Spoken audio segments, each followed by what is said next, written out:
I'm Ronna, and before I introduce my two guests, I have a very quick announcement. There's going to be a wine and chocolate extravaganza that is a fundraiser for the Fields of Greens Farmers Market. It's going to be on April 25th, and if you want to buy tickets, I will be selling them at Fiddleheads on Saturday from 10 to 2. I think there's a slide about that too, but I don't think the Fiddleheads date is on it. I have two guests tonight, Carol Silva and Jean Dismay. They've actually both been on the show before talking about somewhat different things, but the two of them were recently in El Salvador helping to monitor the recent elections there. So today will be, they'll get to share their experiences. So welcome, Carol, and welcome, Jean. Thank you. And I guess the first thing I wanted to ask you is how you became involved in going to Central America to monitor elections. Well, I think it shows the power of a good subject line in emails. I don't know what the subject line was, but you get so, I get 200-300 emails a day that I delete. For some reason, I opened up this email that said, "Would you like to be an election observer in El Salvador?" And I said, I have no excuse not to do this right now, and it's something I've always thought I'd like to do. So I shared with Carol that I was going to probably chicken out, and I sent her the email. And Carol? I read it, and I said, I've never done any of this. This is an organization I knew nothing about, a country I've never been to, an activity that I've never done. I said, why not? And we know you've been to some of the other countries in Central America. But I've gone with Witness for Peace, and Right. it's a little bit different when you're doing that kind of work. But this just appealed to me, and I said yes, and then she couldn't check out anymore. Yeah, so then we had to go. So you started out with solidarity between the two of you.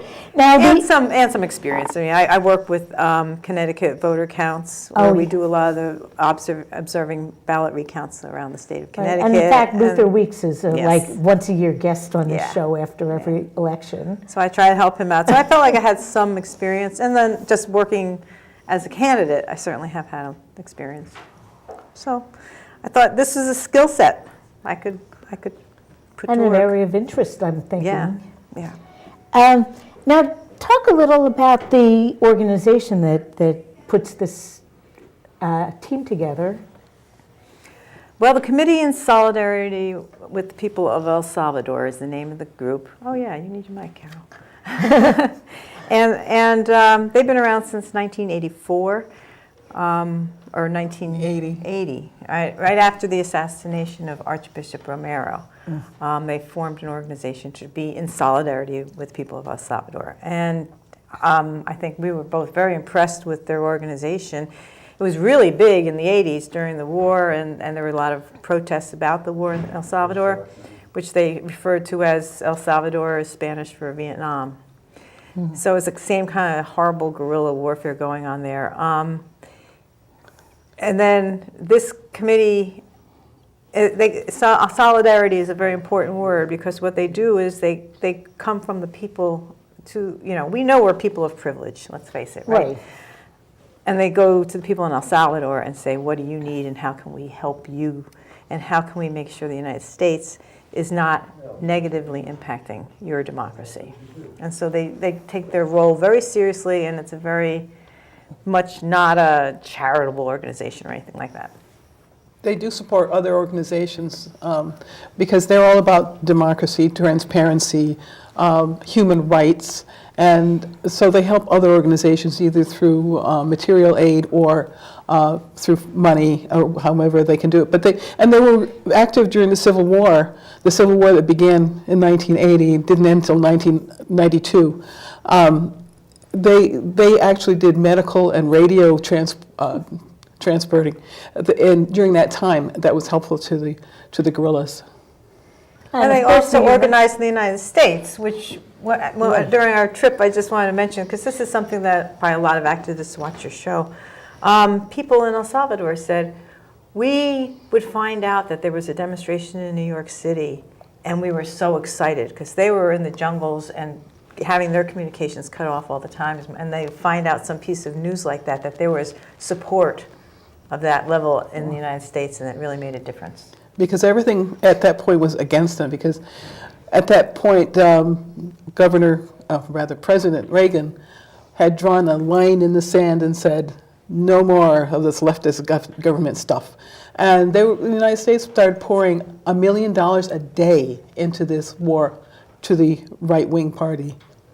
And we should say, I don't think we mentioned, CISPAS wasn't in the war. They were supporting, but they were supporting the FMLN, which is Yeah. Liberation Army, essentially. Yeah. I'm trying to think of the Spanish in the words. 12 years, they think about 75,000 Salvadorans were either killed or disappeared.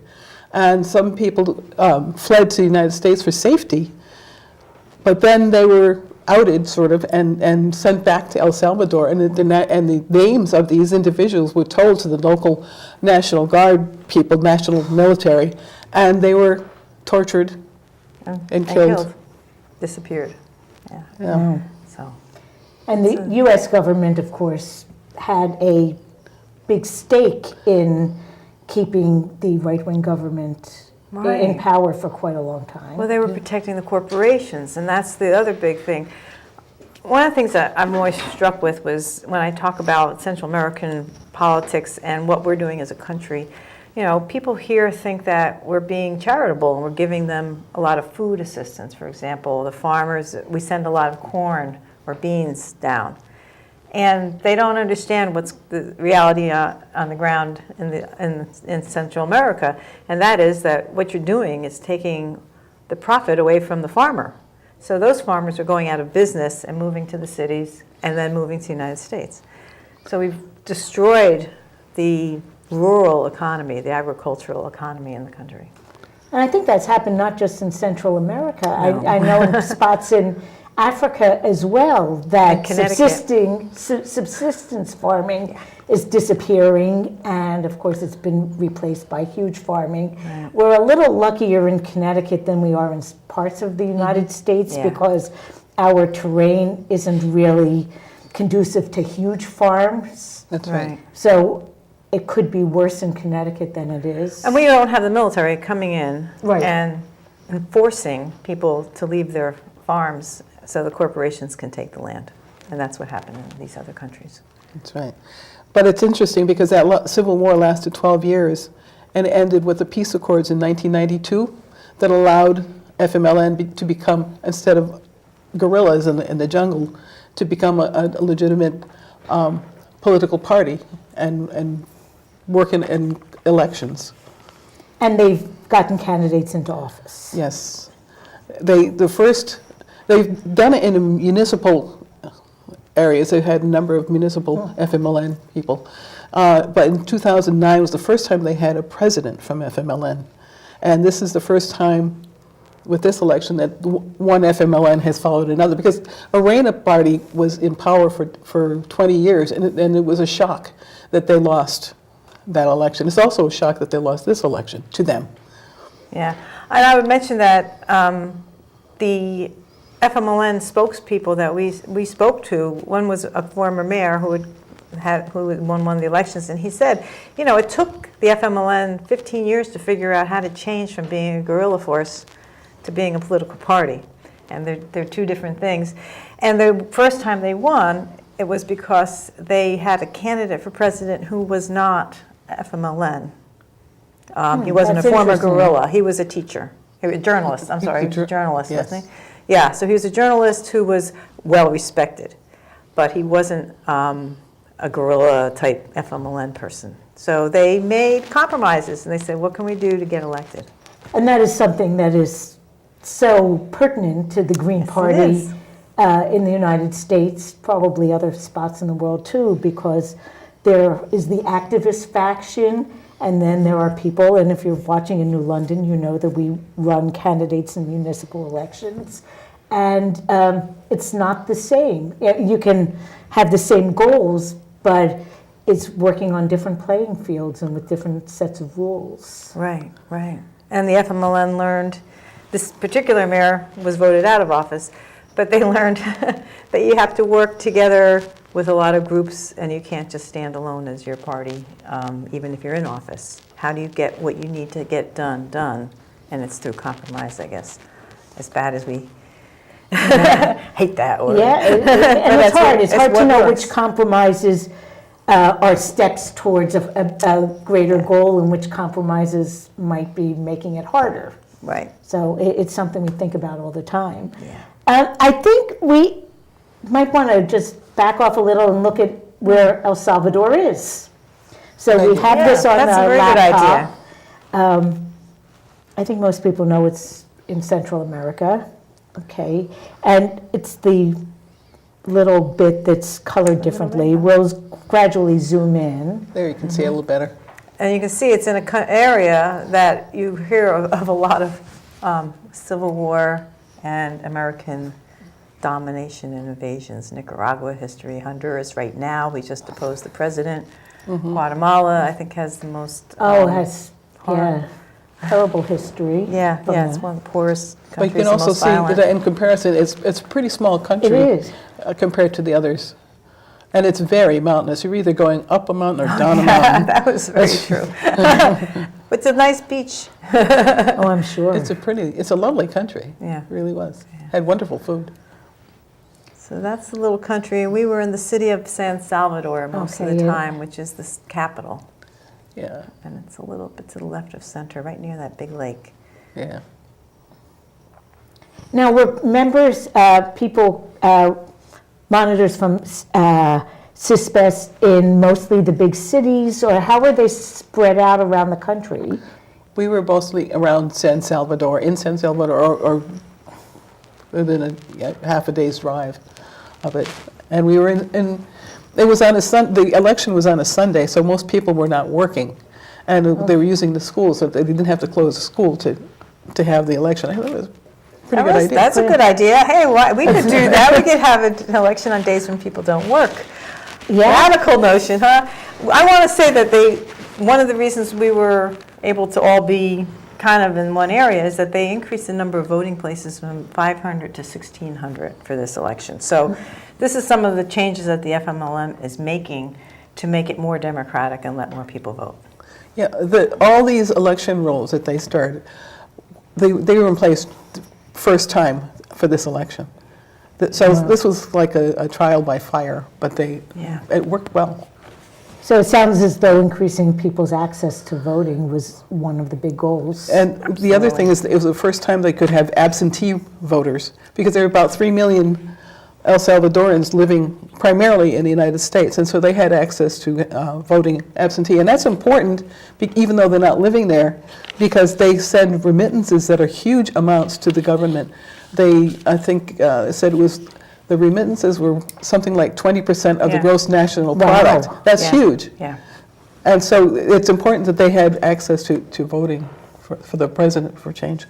Now, when you mentioned, how is the population distributed throughout El Salvador? Is a very high percent of the population in the greater San Salvador area, or is it more spread out? At this point, it's probably more towards the cities, because people can't subsist out in the country. It's the little bit of rural area that we saw, they were going off these little roads, and you'd have to climb this hill and around this corner and down this, and there would be a house back Carving there. steps into the mountains. It was Yeah, so cool.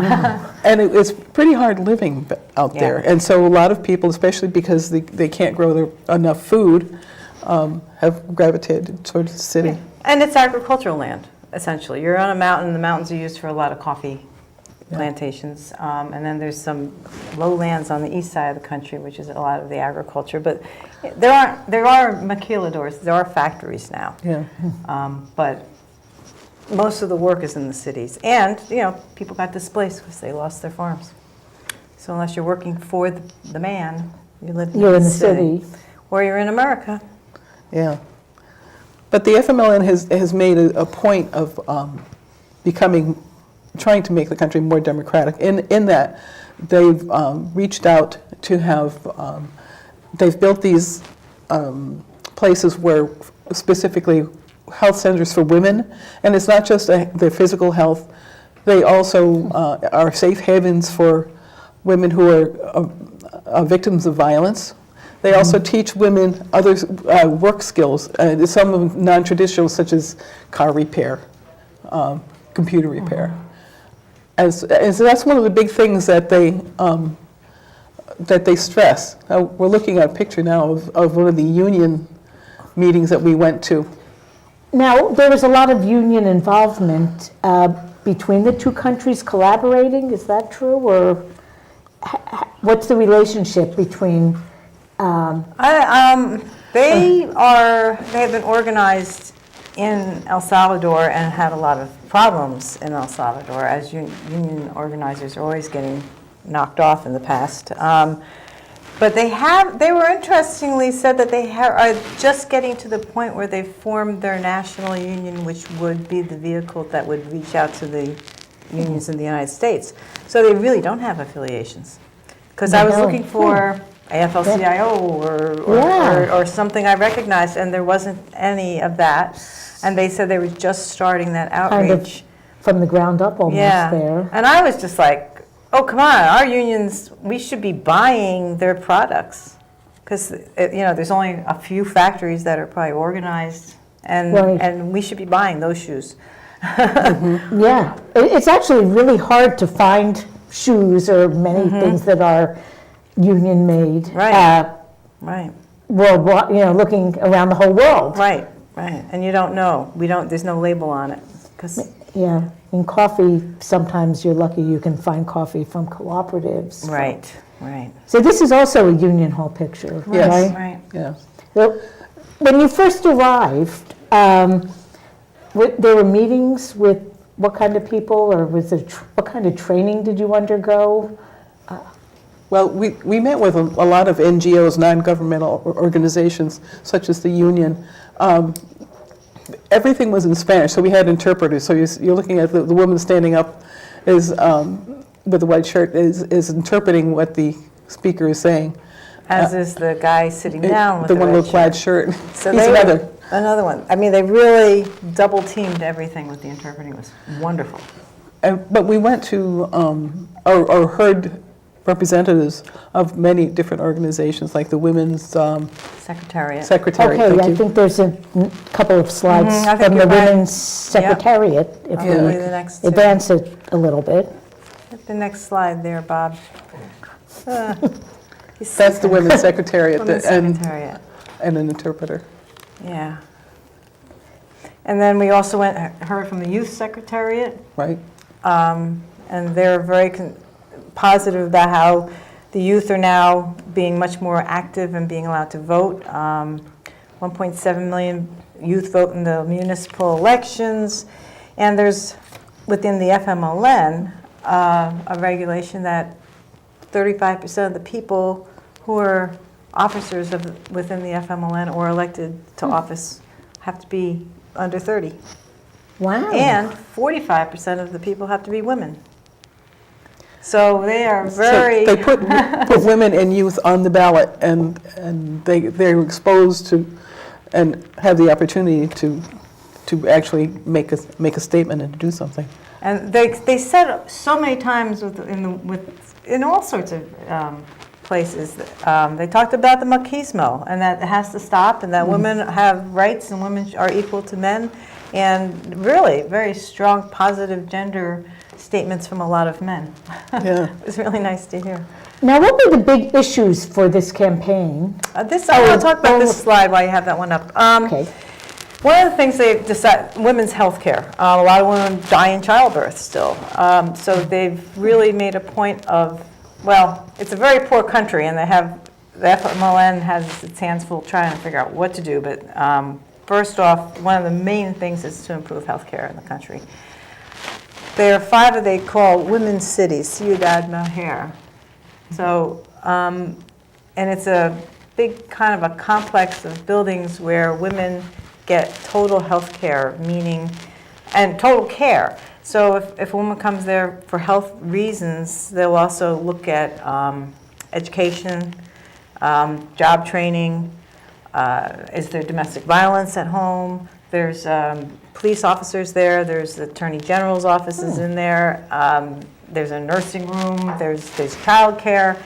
So it's not just health care. They understand that the health of the person means the health of their whole life. And so there's 5 of those that they're building around the country. And then they supplement that with a lot of smaller clinics, which you went to one of the smaller clinics, right? No. You didn't. No. Yes, you weren't I going. unfortunately You're injured your my knees. knee, and I Right. didn't get to go to every place. Yeah, so there are a lot of smaller clinics out that they put out into the more agricultural areas. And they actually now send doctors to homes from those smaller clinics so that everyone gets a healthcare visit at least once a year by somebody. It's not a huge country, it's about the size of New Jersey, but I'm guessing people don't have automobiles, and especially if they live out in the rural areas, it's not that easy to get around. That's true. They have all kinds of other transportation, but gas is more expensive than here per gallon, and that amazed me. And relative to the wages, I'm It's sure outrageous. It's outrageous according to, by the wage earning. So what are the big issues in this campaign? Well, I'm going to steal this booklet. Go ahead. Yes, yeah. That's One of the things That's they did, this is all in Spanish, and I know some Spanish, but not enough. This booklet they gave to us, and it's really a whole platform for the FMLN. It really, but inside it has what they want to accomplish in almost every aspect of someone's life. I'm going to grab it back for a second. It has employment of youth. It has adults as they age. It has stuff about how you lower your energy bill, how you live your life, how you can live everything, and almost every aspect of your life is in here, and it's addressed in how it can be dealt with, because most people, being as poor as they are, have issues with just about everything in here. But they put this booklet together to show that they had a plan, that they were concluding just about everybody in the country. But they had a way of taking care of those issues. Yeah, and the way they did this, which is opposite of some other parties, the ones that we know and love, is they went into all 6,000 people in El Salvador contributed. So they went to the villages, they went to the towns, they got their input, and they brought it up and up and up, and then they have a platform that everyone can agree on. Oh, it's inspiring. This is so democratic. They speak over and over about how this is just starting democracy. The country's just starting its democracy. It's Sounds exciting. like perhaps we have some things to learn. Yes. I think a number of things. Okay, so this election was for president. Were there Yeah. other candidates, or was it purely a presidential election? It was presidential Yeah, alone. that's all There, we'll see pictures of the ballots, but you'll see there are no names on the ballots, no candidates' names. It's just the symbol of the party. You'll see this red thing, emblem on the ballot, and it's, Okay, now I guess we can just let's go look to the at the elections. process of election day. You can talk about the setup. we were there like before 5 o'clock in the morning, watching them set up. Everything was under lock and key, and here they are putting together the ballot box. I thought this was interesting, that everything, all the furniture that was used for the vote is cardboard that's assembled, that they assembled and taped together. So this they're putting the ballot box together. And the part of it was, there was a big box with all the materials for each table to have, and each table got 500 paper ballots. They are numbered consecutively from 1 to 500, and they're counting the ballots, even though they're numbered. They Even make though sure they're everything, numbered, and they somebody's count them gonna count them aloud. down. They don't just flip through the pages. And Like, two other people watching. 2, 3. You see Wow. them count every page, and they do that, and that's what they're doing They're again. They're counting counting these other the sheets, ballots.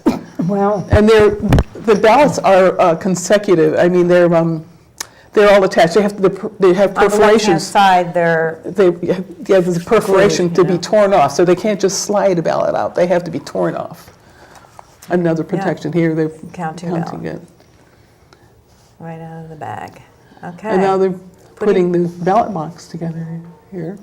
Deposit your ballot here, it says. All right. Yeah. And this is what they're pointing to, the man in a white shirt in the back is pointing to is there's a list of names and what table they will that voter will vote at. And they're showing the international observers what those are the jackets that we wore, the hats. Jean's got hers on. Yes.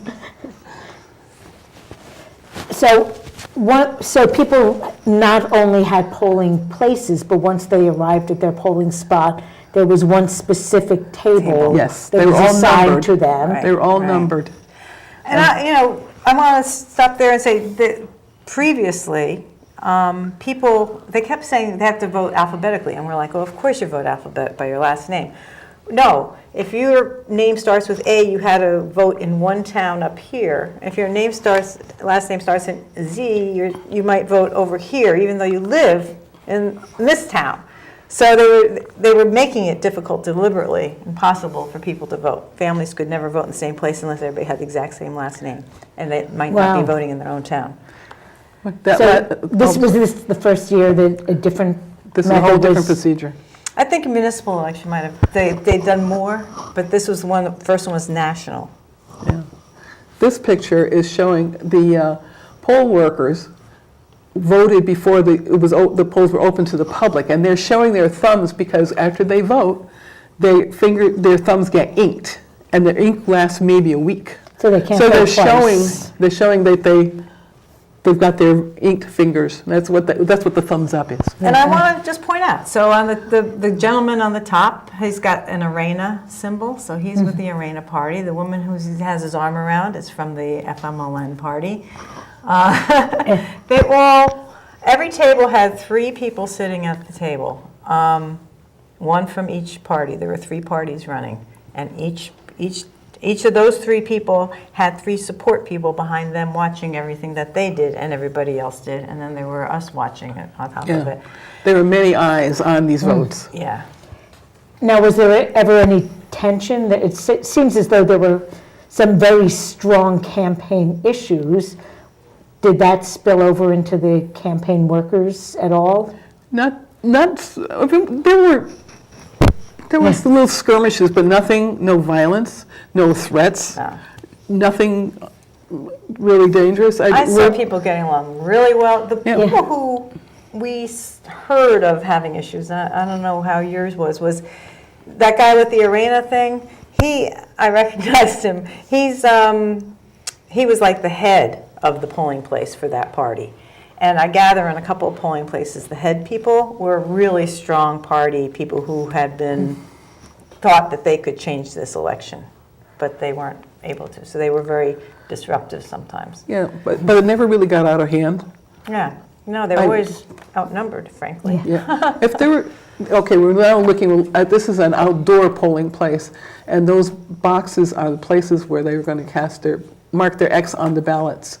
And people So that's your voting booth. That's a voting, yes. Now, you said people were assigned to tables, so is there a table under each of those little tents? Yep. Yes, yes, where those tents are, there was tables, and they're all numbered. And then you see that big cardboard thing in the middle that somebody's standing in front of. That would be a list of everybody's names and their identification to say, you look and you go, okay, I'm on the list, and this is where I go vote.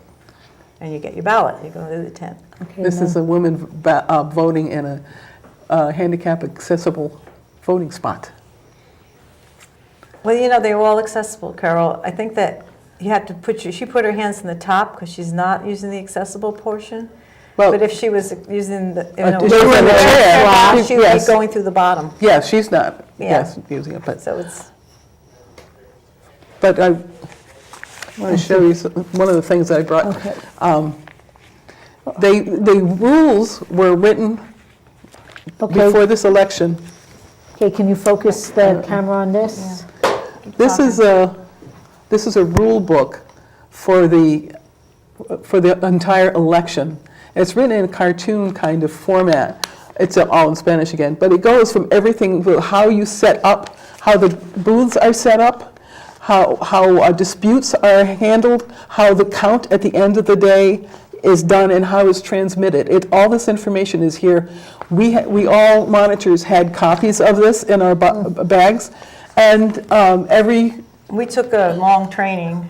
yeah, we did all-day That training was on supposed this. to be, as did everybody at the polls.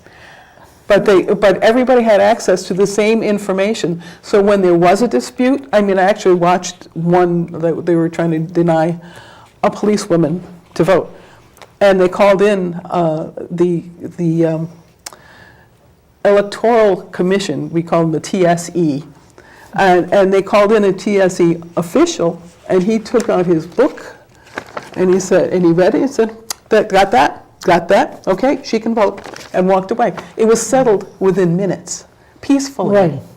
The other thing that I saw when there were discrepancies where people's ID didn't exactly match what the one in front of the voting booth, so somebody got denied. That person was a member of whichever party, went to his party representative, that come back, we think this person should vote.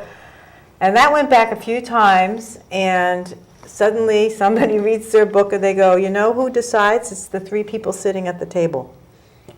So they went and said, what do you guys think? And they all said, well, obviously it's him, it looks just like him. Let him vote. And that was so empowering, because that started to happen more and more. And they've all started to realize that these 3 people who had never met and had, 2 hours of training had all the power. They So were they the could make ones the in charge. decisions. When we had this happen in Willimantic, we called the Secretary of State's office, and of course their phone lines are busy and nobody can answer, right? And the whole thing gets jammed up. 3 people sitting at the table, 1 from each party, you decide. Beautiful, beautiful, and empowering. People who were sitting at the tables were often people right off the street, frankly. They were not big insiders in their No. parties at all, because you needed a lot of people to have 3 people for every 500 voters. So it was very, very, very empowering of the voters. Yeah. And the training was, it sounds like, very complete and consistent wherever you were. Yes, Oh, yeah. yes. The one thing I think is interesting in how one registers to vote is that they have a national identification card. It's about like a driver's license. It has your picture, it has your address and your date of birth, and a bunch of other stuff. And it's used for a number of services within the country. When you turn 18 and you file for your own, it's a DUI, so it's called Dewey. When you file for your own Dewey, you are automatically a voter. You do not. It's not a separate. It's not a Right. separate action. You do not have to go have to to town register, hall no. and vote. And there's no party. You are a voter. Period. Just as a citizen Yes. of a certain age, you're a voter. You're a voter. Yes. So when they say 50% of the people voted, they mean 50% of the people over the age of 18 or over voted. Because here, 50% don't register. and so the actual percentage of voting is very low. Yeah, it's half of whatever you Yes. think it is, yeah, at any election. So municipal elections are probably 5%.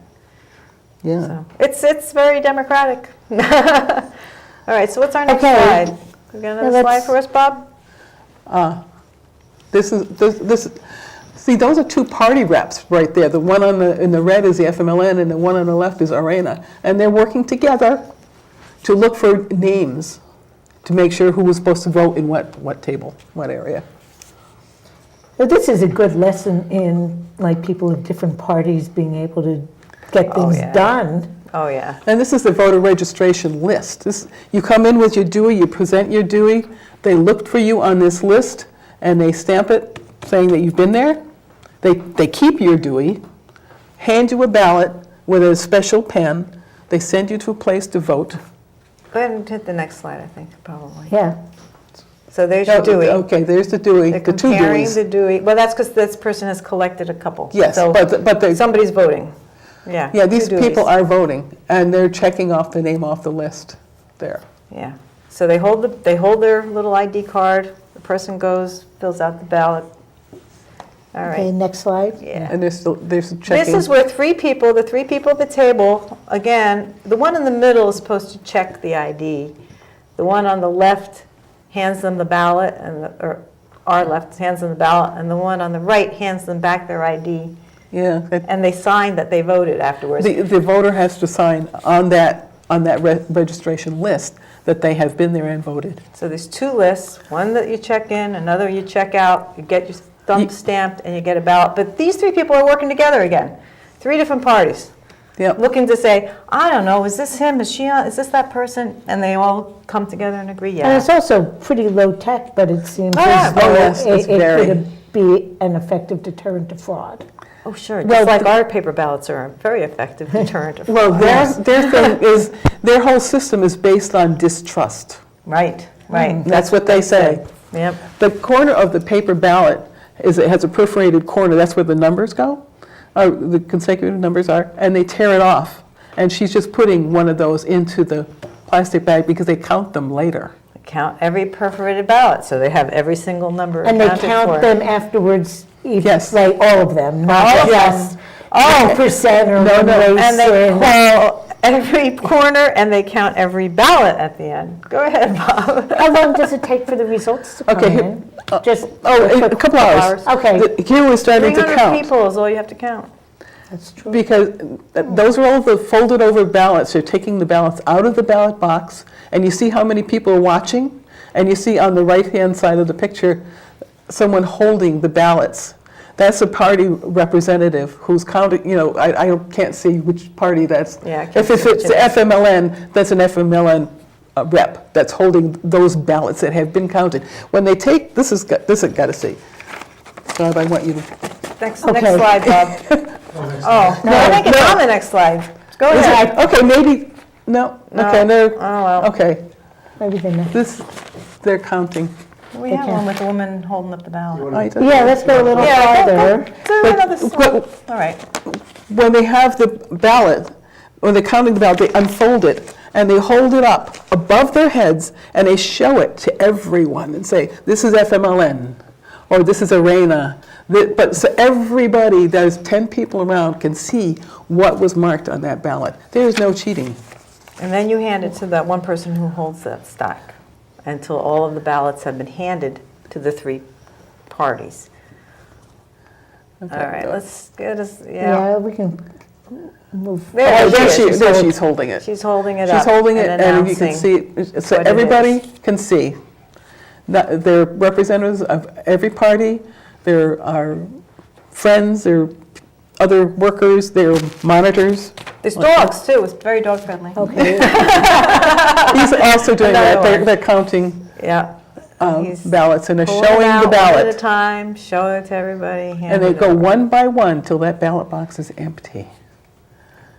There's the three party members With their, each with their counting, stack. Holding on to so their they're stack. separated into stacks. Yeah, so I've got the FMLN stack, you have the Ronna stack, you have the Unidad stack, and you're holding your stack.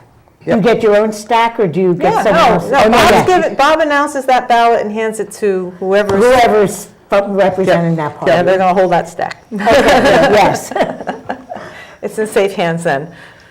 All right, yeah. It's- Oh, this is, it got late. the polls close at 5 p.m., and after a while, the sun starts to set. You're close to the equator, and there weren't always electric lights, so people went with flashlights and counted in semi-dark. Yeah. Wow. All right, so then they hand all the ballots out, then everybody counts their ballots, their stack, and they announce the number, and then, of course, you have to add all those up and make sure that's the number, because and then they have to make sure that's the same as the number who voted, And and they the same count the number who signatures. signed, and the same number of little tabs on the corner. Right, so everything has to match up. Yes, Matches up. absolutely. And then, table by table, people say the results. Yeah. And around the room, people are cheering and yelling and screaming. And then everything gets put, after it's all counted and tabulated, every party gets a copy of the tabulation, the same tabulation, and it goes back into those boxes. They are taped up with plastic tape, and they're taken to a place where they are under lock and key and police protection. For overnight. Yeah. And then they're taken to another, one central location in San Salvador. And on Tuesday, so Monday is a day of rest, I guess. Right. Sunday's the balloting, Monday you'd have off. Tuesday, all of this is recounted. every time. So Sunday's count was really just a count, Yeah. but it's not the Not an final results. official. Right. And then on Monday, the whole thing gets counted again. I think it took them over a day to recount them all, didn't it? I didn't think they announced it until Tuesday. I think that's true. Yeah, so it's very, very thorough. But they not only did the you got the final tab, it goes into that box, it gets sealed, it gets put in the box, but before that, it gets scanned and sent to a central location where the TSC is, and it gets phoned in. So all of those have to match up. And if there's any issue, every single person at that table has the results. Has the copy, they have the All three parties. same copy, Wow. have copies of the same piece of document. So it's pretty hard if one party says, hey, this doesn't match what you're saying. Well, Two other everybody people else is are going gonna to, go, it's really next to impossible to make that stick. Right. Now, having looked at the method of people voting, how did this all work? How did it come out? What were the results of this particular Well, election? I'm going to, right before we say this, Okay. I will say that at the end of the voting, I don't speak Spanish. Two different people came up to me at two different times, one from the FMLN and one from Ronna, and they both said to me, because they're looking at us as if we're authority, right? And then they said, this was fair, right? And very, in their best broken English, this was fair, right? And I'm like, it sure looked like it was fair to me. So they didn't know the results. And they were both so proud. So they were satisfied They with were how- proud that they had had a fair election. And no matter what the results were, they were going to stick with it, in my opinion. We won. Even though we were observers. Yeah, there were a number of observers. They were probably over 1,000 throughout the country. So it's, with all these eyes on the ballots and all the eyes on watching the counts, and it's like I said, it was based on distrust. So nobody was going to let anything go past. Right. And they did. I mean, we saw minor discrepancies. Like somebody didn't check when they come in to vote, they're supposed to check their hands to make sure there's no ink. Sometimes they would forget to do that. But because they had to sign the registration form that they had voted, it wouldn't have worked. It wouldn't, they couldn't have anyway. Right. So at the end of this, the FMLN got 49% of the vote, and Ronna got 39 about, and Unidad got 10.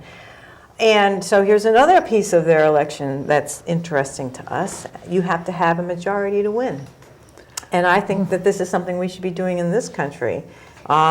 Instead of having 5 candidates and somebody can win with 20% of the vote, you have to have 50% to win. So even though 49% was pretty darn close to 50, it's not 50. It's 50% plus one vote. Plus one. Because it has to be over a half. Well, since we're in New London, the last Charter Revision Commission that instituted this position of mayor, they tried to have it put into the charter that the mayor had to win a majority, anticipating that New London elections could attract 5 or 6 candidates. Right. And it didn't go through. The city councilors rejected that.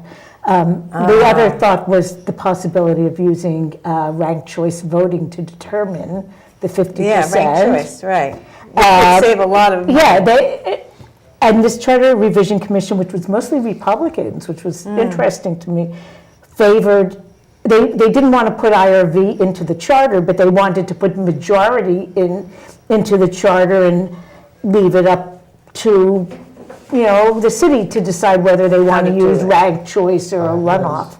Right. But that was rejected.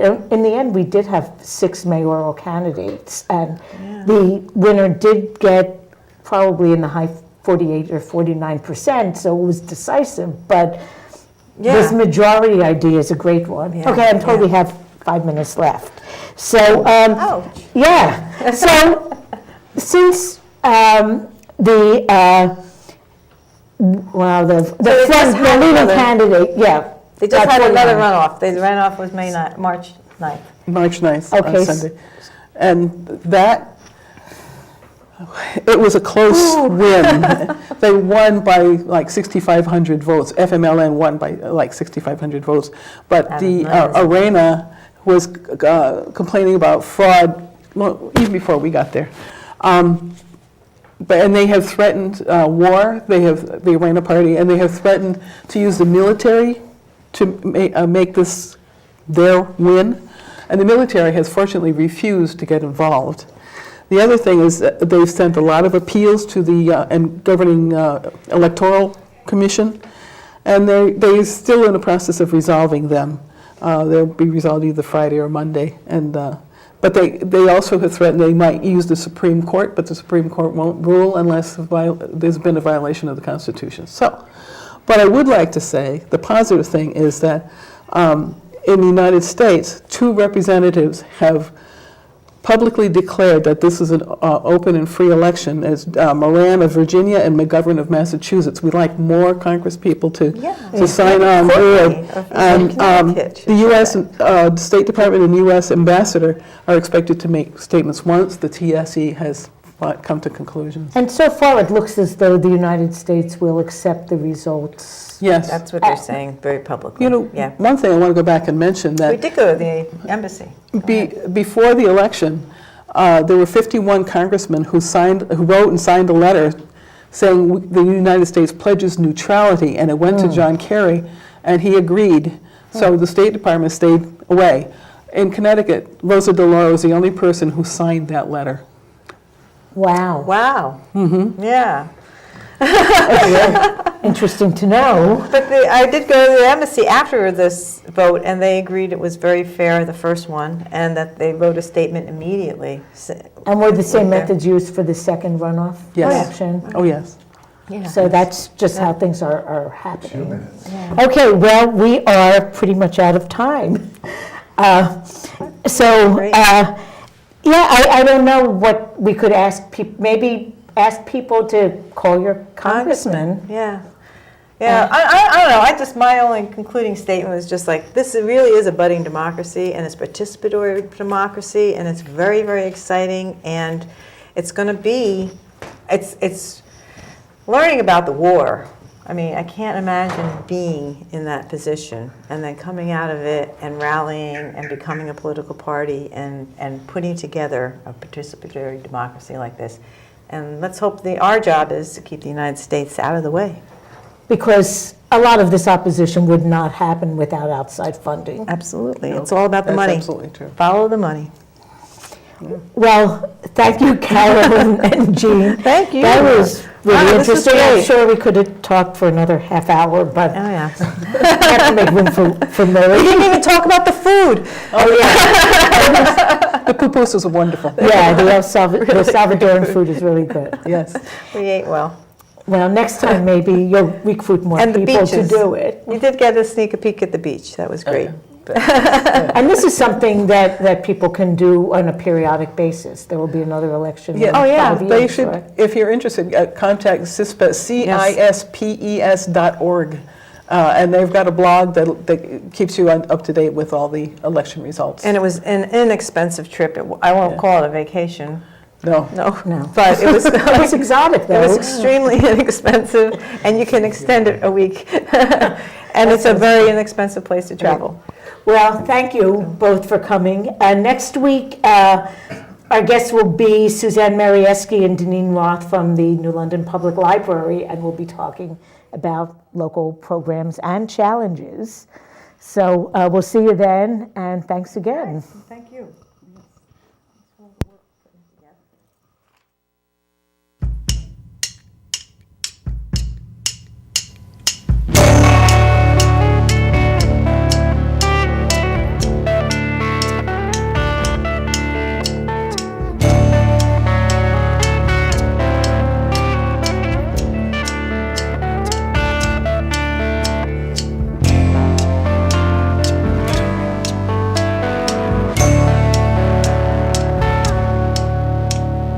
Here's what you get when you plant your garden and tumble in the soil. face full of dirt, you get a mouth full of oil.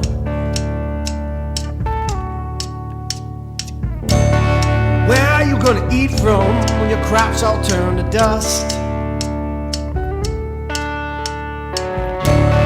Sure looks like we'll find out soon enough.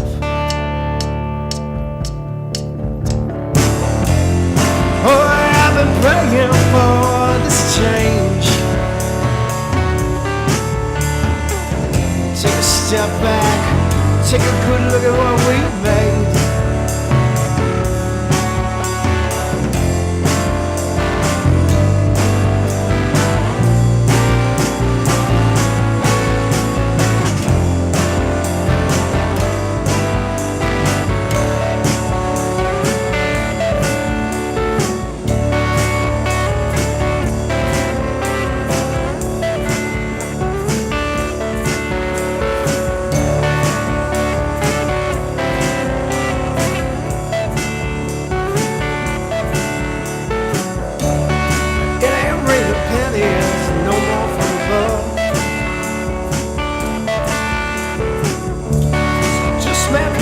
Time to start looking up.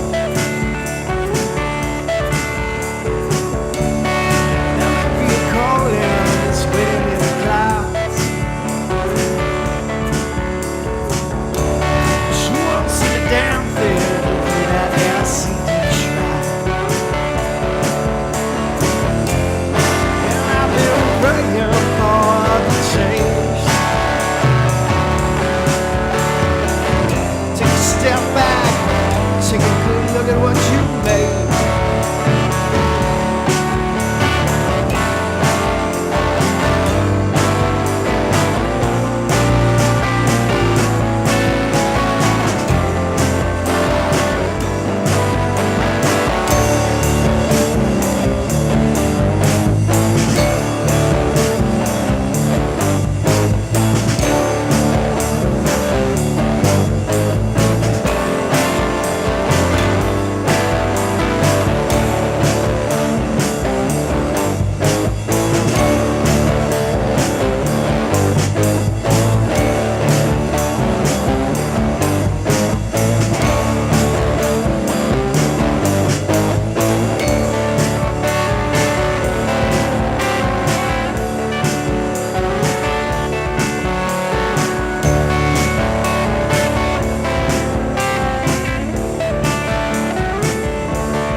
The ocean delivered to the soil,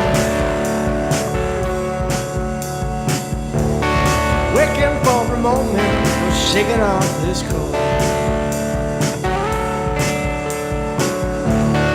You might take advantage